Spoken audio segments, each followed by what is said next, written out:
inshallah. Okay.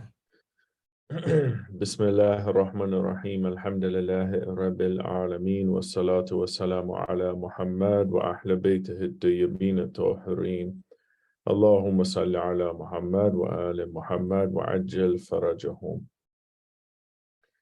So we finished the section in greater sins on gambling. Now we're in the next section.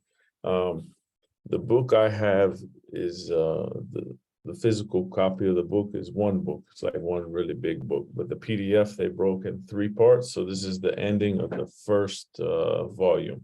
Some people have like a 3-volume set of this book, and some people have one complete volume. But this is the last one in the first volume, and it's on music. So the author in his book, he has pretty much the whole chapter there, but I found something a little more comprehensive than that. But I was comparing the two, and the author of the article took the whole chapter out of that and included it in his article as well with some other things. So I'm going to go over the article because it's a little more I can share afterwards. But it's the same material that's found in the book. The article's by Sheikh Salim Bimji, and maybe some of you know him, a good Sheikh in Canada. So the title of it is Status of Music in Islam. So he talks a little bit about it and brings some different things and definitions, and then he'll bring the author of Greater Sins, his work, and we'll, inshallah, by the end of this, we'll have a good idea about some stuff. He says, since time immemorial, the issue of music has been debated by various sects of Islam, and both sides have brought their proofs for and against, and they want to make the other side see the clear picture about music. As music is a debatable topic. A lot of people have different things about it, as we'll see here. He said it's not the purpose of this article to bring all the evidence, because it's a short article. Even in the book itself, it cannot bring all the evidence because it's a very lengthy topic, a lot of things to discuss. So he wants to suffice with the minimum that brings the idea clearly. He says, inshallah, this article will guide the Muslimin, especially the youth, to show them what is right and what is wrong. So he said, before discussing the rule of music, a few of the Arabic terms should be defined as they are constantly referred to in this article and in different hadith and different books of ahkam. So he said the first word is mutrib. He said the definition of mutrib is they, the scholars of Islam, and also ahlul lugha, or the people of the language, the scholars of Arabic language. They said that these are mutrib, are sounds that which cause a person to become carefree, happy, or sad. Basically, they bring a change of emotional state in the person. So this is what the definition of this word. Then he brings ghina.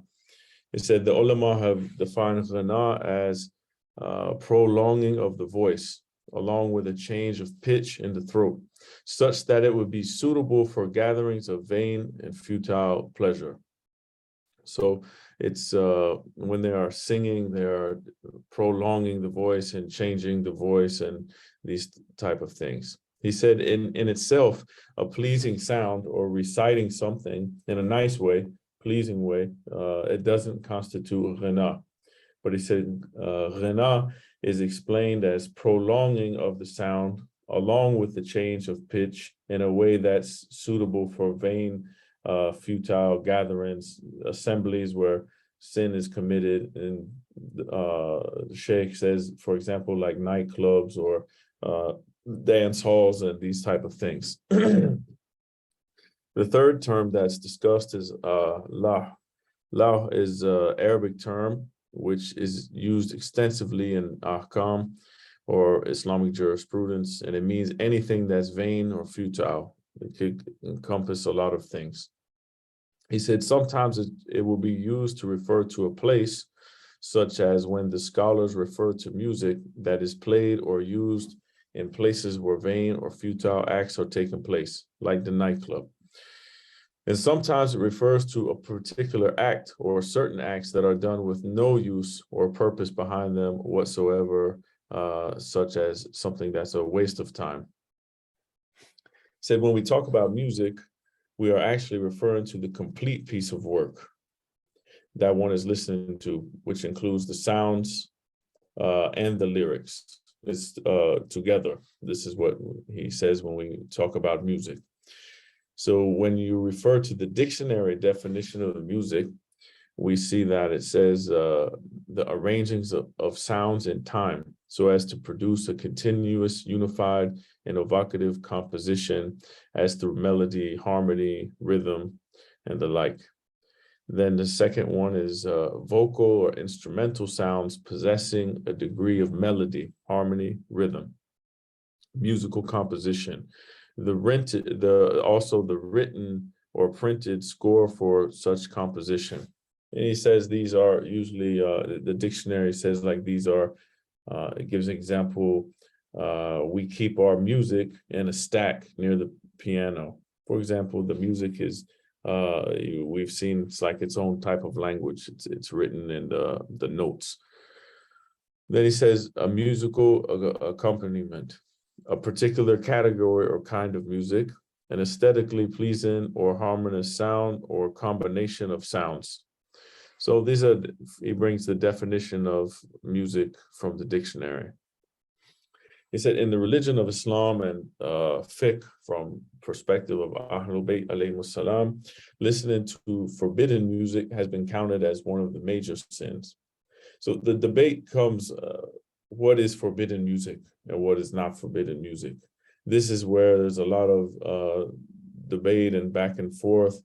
And we're going to go over what the author says from greater sins, but we should refer back to our marja for this, because the author of the book is bringing his proof, but in this subject, there's a lot of different opinions where some things may be permissible according to one marja, where the next marja says, no, it's not permissible.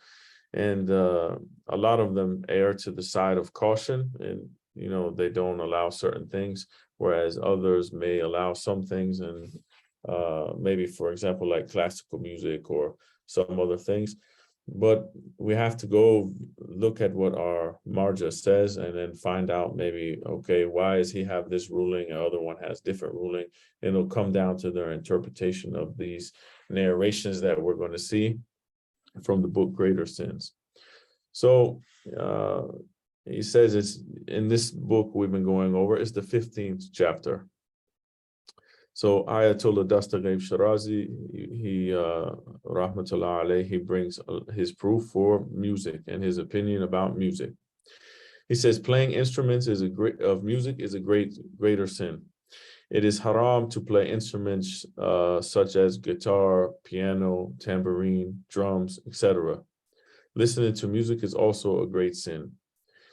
So we see here, like, even when we look at this statement, sometimes the drums can be used for haram music, but also the drums can be used in some things like processions for Muharram and things like this, and they allow the drum. So it depends on how they're using this thing too. There's a lot of talk about this.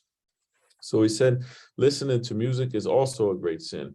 Music as a great sin is reported from Imam Rida alayhi salam, that he said, and to be engrossed in musical instruments is also one of the greater sins. Being engrossed, like it is, you are captured by that music and you're not thinking about anything else, and you're totally lost in that, because in those moments, you're not even thinking about anything else, only this music. So they say, for example, this is taking away from remembrance of Allah. It says all the mujtahideen, the scholars, are unanimous in their opinion that the manufacturing, selling, purchasing of musical instruments is haram.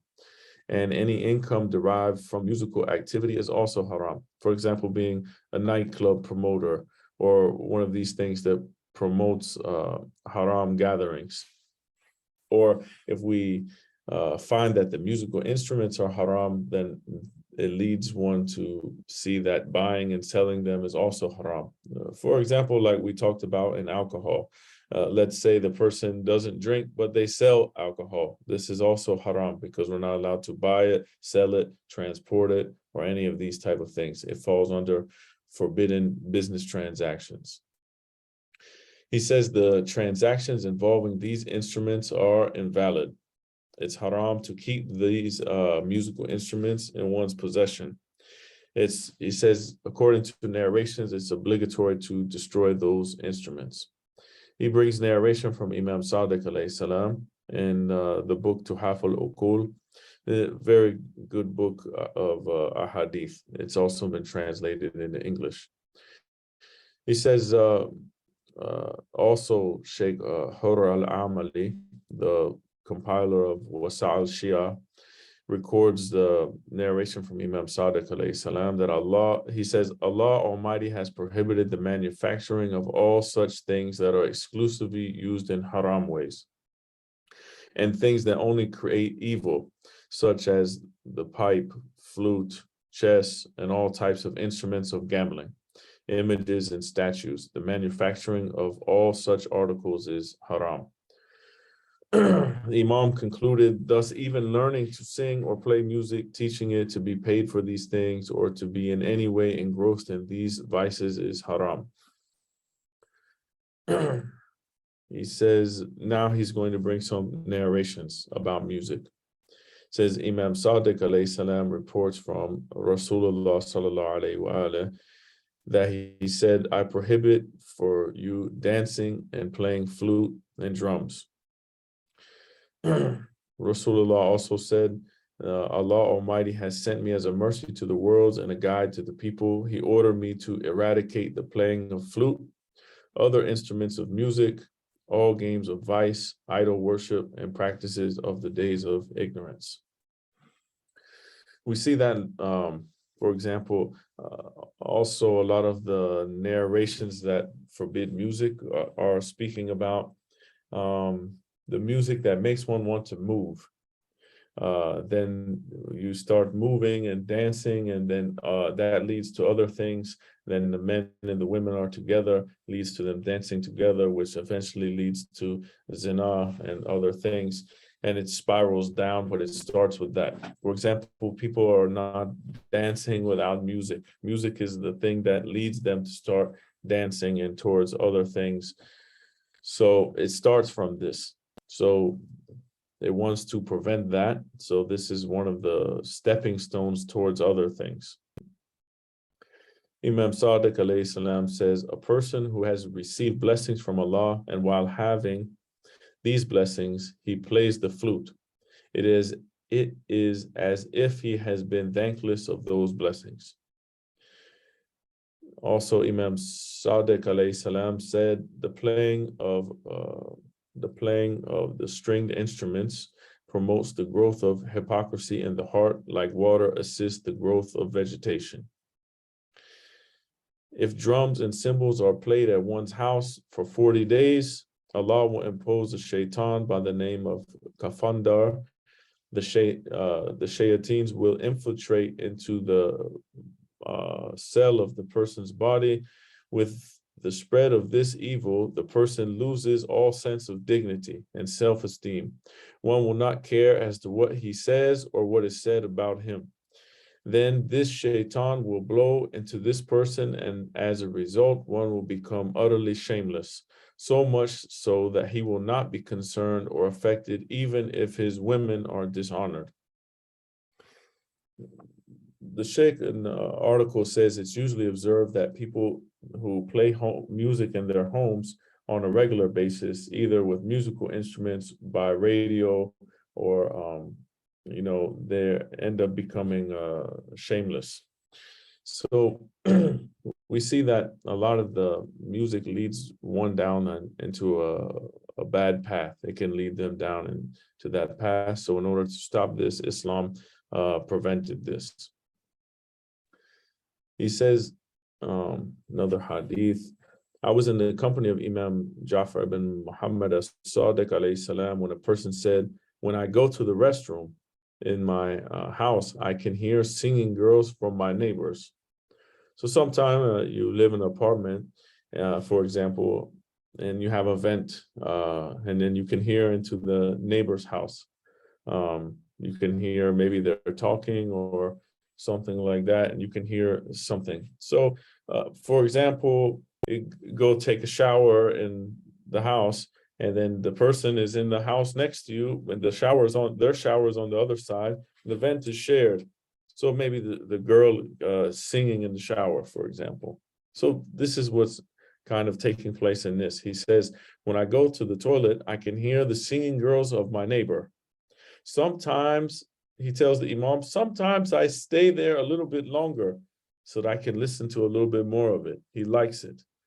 So the Imam said, stop from listening to music and to listening to songs attentively. When we see attentively, it means paying attention to the lyrics, getting into it, being mindful of it. Not like, for example, when we go to the mall, the shopping mall, the grocery store, any store, anywhere, the elevator, or anywhere you go, there's always something, some sort of music, but it's more like a background noise. You're not listening to it attentively, not like you're going to the grocery store to listen to the music that they're playing, You're going there to buy groceries and leave. You're not listening to the music and dancing in the store. So you're not listening attentively. It's background noise, and you just it's there, but you kind of block it out and you're not really paying attention. The Imam tells him, stop listening to music and songs attentively, like you want to pay attention to this. Then the man, he went on to say, Master, I don't go to music gatherings. I only hear the sounds. Like he's not going to the nightclub, for example. He's just hearing the girls singing from the neighbor. So the Imam told him, haven't you read the Quranic verse? Surely the hearing and the sight and the heart and all of these will be questioned about that sin, about what they hear, what they see, about the heart. So they will be questioned about those sins that he's committing, that he's listening to. This ayat is Surah Bani Israel, ayat 36. So the man said, he told the Imam, he said, I wasn't aware about this verse. I didn't know about it. I didn't recall reading this verse. So now I'm regretful of what I've done. I won't listen to it in the future. I repent for my sins. I do tawbah, istighfar from my Lord. I seek forgiveness from my Lord. Astaghfirullah Rabbi wa atubu alayh. So Imam, seeing him, how he's regretful, he's done repentance, he's done tawbah, Imam told him, get up and do ghusl, offer salat, and pray for your forgiveness. Like salatul tawbah, 2 rakat, asking Allah to forgive one for their sins.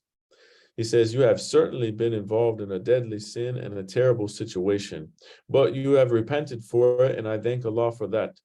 I seek forgiveness of Allah for all those things that He dislikes. Certainly, Allah only dislikes the evil things. Leave the evil things for the evil people, because there are different people suitable for different things. Meaning, this type of thing is not suitable for you. You are a believer. You are a believer in Allah, Rasulullah, and Ahlul Bayt alayhimus salam. This type of thing is not suitable for you, so leave it. Amir al-Mu'mineen alayhi salam said that the angels don't even enter a house in which there is wine, drums, tambourines, or a flute. Even the prayers of the inhabitants of this house are not accepted. They are deprived of barakat because of these things. So we don't want to block our own self. A lot of times we making dua, we wonder why it's not answered, but sometimes we are blocking our own dua from getting accepted because we are doing other things, maybe aware or unaware of those things. Imam Rida alayhi salam, he said, to listen to a musical instrument is one of the major sins. Rasulullah sallallahu alayhi wa said that a person who possesses a sitar will be raised on the day of judgment with a darkened face, gloomy face. His hands will be holding a sitar of fire. 70,000 angels with maces of fire will hit him on the face and the head. The singer will arise from his grave, blind, deaf, and dumb. The adulterer will be similarly raised in that way. The player of the flute will also be made to rise in this way, as will the drum player, the drummer. It means from this that all such people will appear in day of judgment, these categories of people, blind, deaf, and dumb. So he's saying that the adulterer will be raised in a similar way as these ones that play these instruments.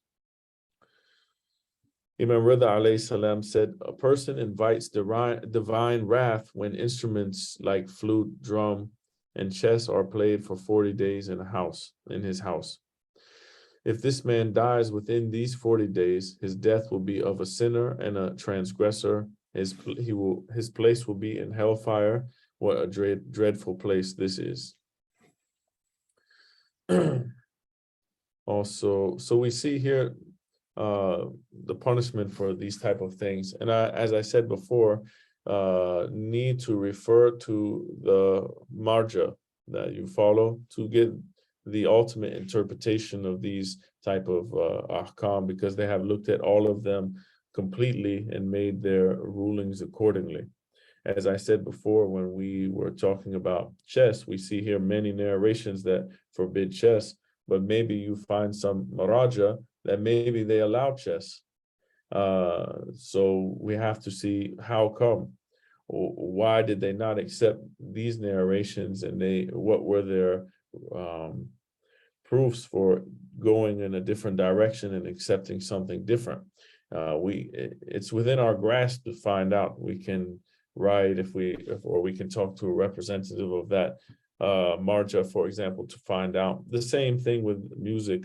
Maybe, for example, we see here player of drum is the sins for playing drum, but also somehow drums are allowed in certain processions with the morning rituals of Ahlul Bayt alayhimus salam. Also, they are allowed in the war to like the battle to use the drum. So we see sometimes that they are allowed, sometimes they are not. What is the ruling? When are they allowed? When they are not? We need to refer back to the marja. He says in the end of times, we have some things about traditions, about the signs in the Akhir Zaman, the end of times, before the return of Imam Mahdi Ajallah Ta'ala Farajahu Sharif, that our Imam mentions the following about music. He says, you will see that music will be so prevalent that no one will dissuade others, nor will you find one in oneself the need to do so. You will see that music will be openly played even in the two sanctuaries of the Mecca and Medina. So you'll see in this time that music will be everywhere. It's very hard. You cannot really go anywhere without finding music. Music is in the marketplace, the elevator, anywhere you go, it's there. It's very hard to get away from that. He said, this is what we see in the present age, where obscene music is openly played in the markets, on the streets, in the shops, in the houses, in the cars, and no one stops it. It's become something normal because society didn't reject it, and over time it got normalized. So we see commercials have music, anything, almost everything has some sort of music to it. Toys have music, games have music, movies have music, all the shops have music.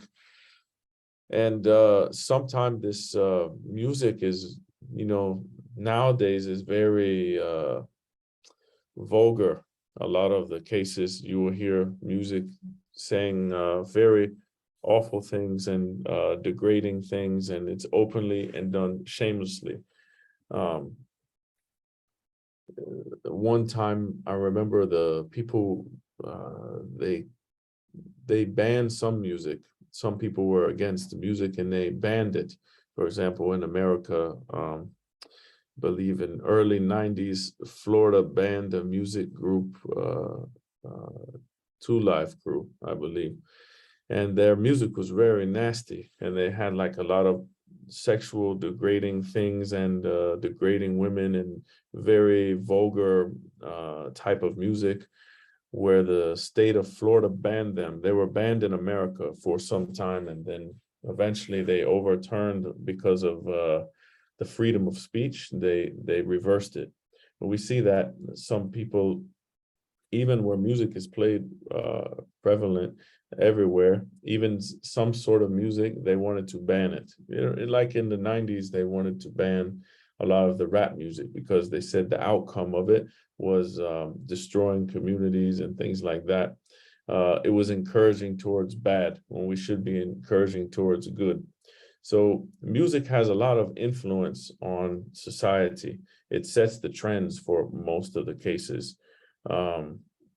When musicians do things, other people start to copy them, and they take musicians as their role models. A lot of youth, especially the sports players and musicians and actors and actresses, these type of people, what they do, and a lot of times most of them are the most immoral is the bad thing, but they take them as role models because they're famous. But we shouldn't take them as role models because we have the best role models, which are Ahlul Bayt alayhimus salam. But the problem is people are looking at them, not Ahlul Bayt, these others, and musicians and actors and famous people, and they see what they do, and then they try to follow their trend, what's trending with them, and they shape their view for that. They say, oh, such and such actor, actress did this, it's okay, it's the cool thing to do now. We see that many things that, for example, sins that were, people would hide them and they were ashamed to do those sins in the public, are very open now and done without any, shame at all. So anyhow, so we need to take Ahlul Bayt alayhimus salam as our role models and not give so much credit to these other people. It says, so far we've mentioned the punishment in the hereafter for playing or listening to music. Now we'll discuss the evil of music's effects on one's life on this earth. He said there are too many of them to list here, but said the scholars have made complete books on this subject. He said, for example, there are some following books in Farsi. Let me see the name of these books. Munazura, Doctor O Peer. It means a discussion between a doctor and a patient. Balahai Ijtimai, Societal Problems, and Music Islam, Music and Islam. Also, one of my teachers, Sheikh Muhammad Bakr Najad, he wrote a book on music in Farsi, and maybe inshallah we'll get it translated someday. But he took all the narrations about music and put them in book, and put the pictures of the instruments that they were talking about and different things with music. So if we want to look at more in depth about those, we have to refer to a different book, because this is just scratching the surface of the topic. He said, effects of music on the nervous system. Expert doctors, scientists, and biologists have defined two types of nerves: the principal nerves and the arterial nerves. The principal nerves stretch from the neck to all vital organs, while the other nerves spread from the main nerves to all parts of the body. The secondary nerves are connected to outward parts of the body and convey the messages to the brain. When the veins enlarge, the blood pressure decreases. Due to the shriveling of blood vessels, the blood pressure increases. when the blood pressure varies at different parts of the body. Thus, as a result, it affects the health. The secondary nerves work to produce heat, whereas the function of the central nerves is to produce the opposite effect. It's due to these nerves that feelings of sloth, sleep, thoughtlessness, forgetfulness, grief, sorrow, fainting, unconsciousness, and even death occur. Since music affects various nerves, it can give rise to various illnesses. Mental diseases as well as physical ailments can also occur, and these mental effects can destroy man's reasoning capacity. It is for this reason that one who listens to music is unable to perform work that can be accomplished by a sane person. So one thing about music that we can say that some of the music can alter the emotions of a person, because the musician is kind of like the speaker, the person who's giving a lecture, for example, they're giving a majlis. They move the emotions of the people with musiba, or with the talk that they give. The fada'il, for example, they can say things in a way and in a tone that can make the whole crowd excited and, jump up and yell, Nara Haidari and, salawat and all these things, and can make someone feel very passionate, for example, about Imam Ali alayhi salam, Amir al-Mu'mineen. Or they can bring musiba that can move a person to be so emotional where they can cry and they can feel like their soul is almost about to leave their body. This is the gift of being able to move the emotions by the words they say. So musicians do something like this, but with the melody of the music and the things that they say, they can alter the person's mood to do various different things. They can make someone so sad. They can have such a sad song. Maybe the person who listens to it gives up on their life, and maybe they want to commit suicide because they're so sad, and they just keep listening to sad songs, and they say, what is the point? And they give up. Maybe they're going through a breakup or a divorce or something, and they keep listening to sad love songs, for example, and they get so desperate that they end up taking their life. So it can have effects on the mental of the mentality of the person, mental effects. He said the doctor is bringing, the author is bringing this, is music creates vibrations in the body which are conveyed to all parts of the body through the nervous system. As a result of this, indigestion occurs. Music, this is another effect that one of the doctors is bringing.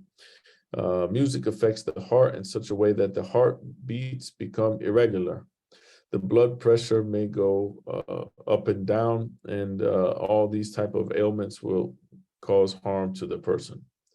Said consequently, even modern medical science, in spite of its astonishing progress, fails in such a situation. Sometimes the music is so intense that the listeners lose their sanity. As I mentioned before, someone can lose their mind over listening to sad song, for example. And they become, he said, then all type of mental health issues arise from this. The author says, in places where music is more prevalent, we find that there are more neurotic illnesses. It is for this reason that more mental hospitals are found in Europe and America. This is one of the authors, the Ayatollah Dastagir Shirazi, bringing one of the medical authors of that time. He says, Dr. Adlin writes against music. Says, even though, this doctor says this, even though it seems pleasant, the effects of music is profound upon the nervous system, especially when the temperature is high. The ill effect of music is more. This is the reason that ill effects of music are more in the hot areas of Iran and Saudi Arabia. The American people, he says in this time that this was written. I think this is in the author wrote this book in the 80s. I don't know where this article is from, the timeline, but he said the American people are so disgusted with the bane of music that they have united to demand from the Senate a permanent ban on music. It's a pity that the whole world clearly perceives the evils of music, but yet still adopt it as entertainment. So apparently long time ago, they wanted to ban music in America, according to this article, because of the effects of it. But over the time, it is getting worse and worse and worse.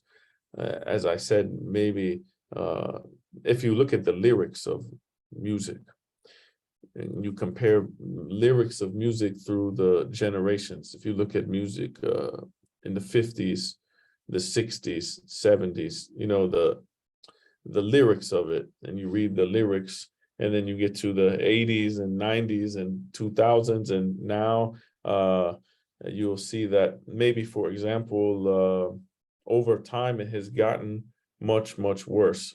For example, maybe who knows, in the 60s or 70s, they wanted to say something, but they couldn't say it outright because they wouldn't get played on the radio, and people were more conservative with their values and things. So they wanted to say something maybe about a relation between a man and a woman and their love or something, but they say it in a coded kind of way. Now, over time, you hear, like when you're walking through places or someone's driving by in a car, or you hear it from somewhere, but it is very vulgar now, very bad. And can imagine like youth listening to that over and over and again, and what type of message they're giving the young girls or the young guys, where they will go out and they don't value marriage, they don't value akhlaq, any type of manners, they don't value creator, they only are looking after going after their carnal desires, money, drugs, women, sexual things, and that's all they're given in these type of music, and that's what they want to go towards because they think that it's cool. But we have to show them that, you know, this music, this type of music is just a tool for shaitan to make facade or, evil and bad things seem appealing to them. But in reality, all of this type of thing that these musicians are talking about, when you read the lyrics to this type of music, it goes totally against Quran. It goes against the teachings of Ahlul Bayt alayhimus salam, goes against the teachings of good moral people. It goes totally against our nature. But they put a rhythm with it, and people like it. And sometimes you see people, they're even nodding their head, but they don't know what the people are saying. They just listen to the rhythm, and they said, "Do you know what they're saying?" Is no, I don't know that much. But if they knew what they were saying, they would be disgusted with this type of thing. He said, initially, it may seem unrealistic that any pleasing or harmonious sound could be forbidden.